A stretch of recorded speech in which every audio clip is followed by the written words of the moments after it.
Connswater Shopping Centre, Bloomfield Avenue, Belfast, Northern Ireland.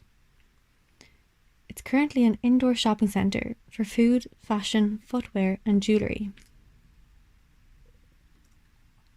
On arrival, I could sense I was no longer at home. I had crossed a border and entered into the retail park. Looking around me, I felt alone, yet at peace with the solitude. The shopping centre was a calming, structurally sound presence. I researched the building before arriving and read some reviews. There were a lot of complaints, mostly about the lack of trolleys available. Sometimes it's the most obvious things that we need to improve upon. Frank Boyd is the owner. He reminded me before I went in that everything was going to be my fault. My confidence reinforced, I carried on. Connswater Shopping Centre is named after Connswater River, which is named after a man named Conn, who 400 years ago used to use the water to transport stolen wine. He was the last of the Ulster Chieftains.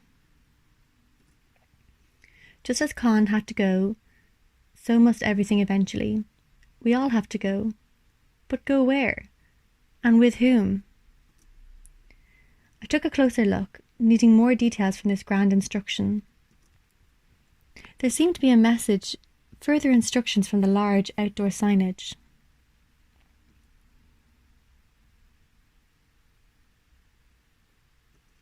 After this revelation, I knew there was only one way to go.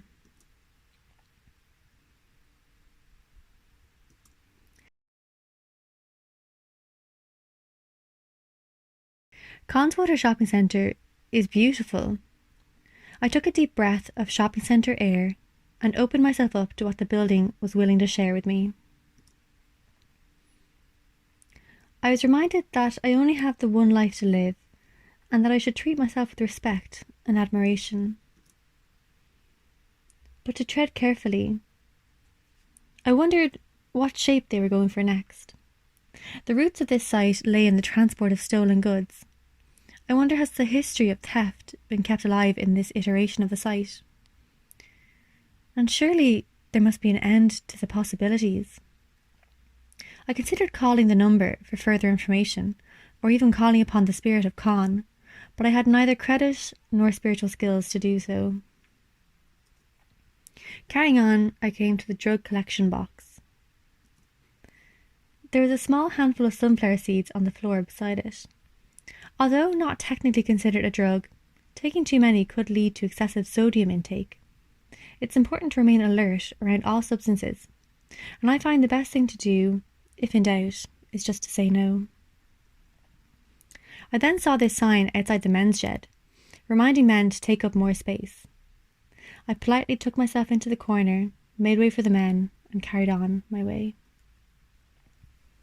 Some people think shopping centres are toxic. And some people think prostitution should be illegal. I think we've enough to be worrying about without having to fight each other over these minor issues. We should just remind ourselves where we are from and look forward to where we are going. And never trust the milk inside an artist's fridge, even if it swears that it's drinkable.